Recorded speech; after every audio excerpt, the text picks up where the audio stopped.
Hello, everybody. Welcome back to another episode of Legislation and Literature, episode 3.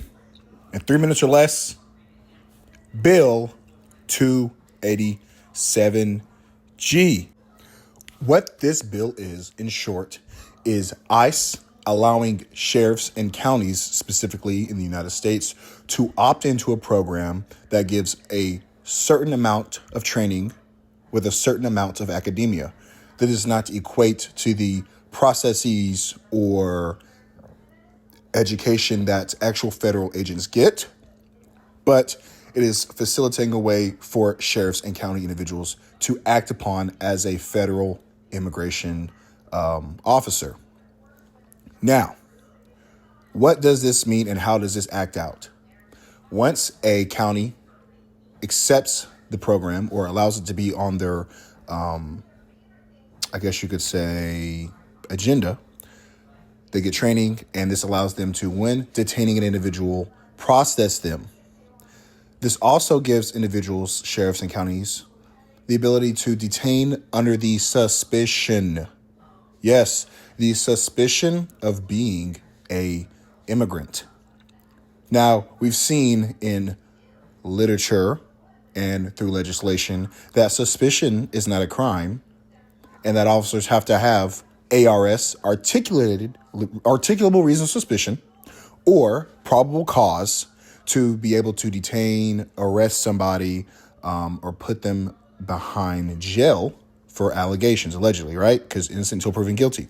But we were seeing that this bill specifically not only expedites this process, but ironically enough, it makes the sheriff or the county individuals the judge, the jury, and the executioner.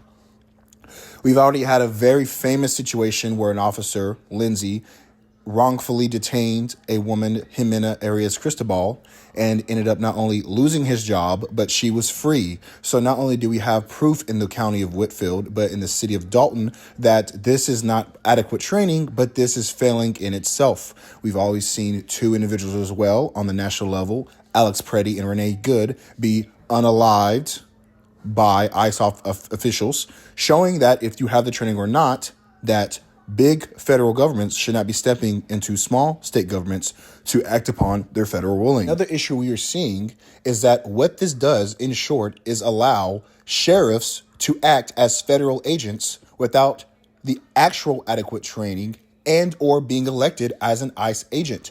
There is a whole process when it comes to becoming an ICE agent, and somehow the sheriff and the county individuals get to expedite that process with this bill. Now, my question to you would be, do you think a federal agent has the same resources, the same training, and the same academia as a sheriff? You would be correct. They do not. There are levels to this. This does not mean that there are not deviations of sheriffs who are very educated and have decades upon decades of LEO, law enforcement officer, training, but it is not the same as its federal level.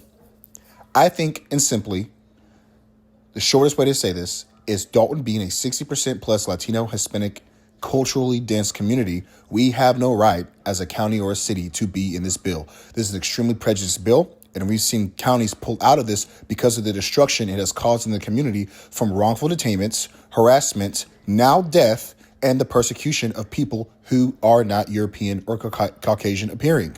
And in final, I would like to say that one of my main goals as coming in here as a state house candidate, if elected official, would be to work with Whitfield County, the sheriffs in the city of Dalton, of pulling us from this ICE program so that the police officers can not only do their job, but protect their community, gain the trust from the community, and the sheriffs and the constituents that work under him and the county and the city can feel like they're actually protecting their community and not persecuting them based off of the suspicion, which is not a crime.